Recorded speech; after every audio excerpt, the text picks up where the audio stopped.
Welcome sa episode ng Saints and Beliefs. Naniniwala tayo sa pagkakaroon ng mga anghel. Sila ay nilikha ng Diyos bilang espiritual at immortal.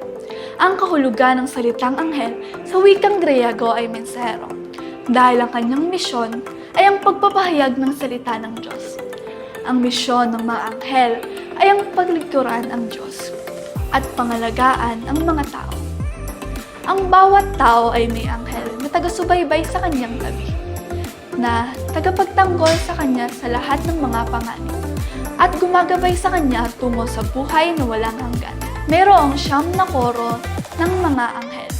Ito ay ang serapin, kerubin, mga nagahari, mga namamahala, mga bertud, mga kapangyarihan, mga namumuno, mga arkanghel, at mga anghel. See you sa susunod na episode ng Saints and Beliefs, na handog ng Laboro Media ng St. Benedict Parish.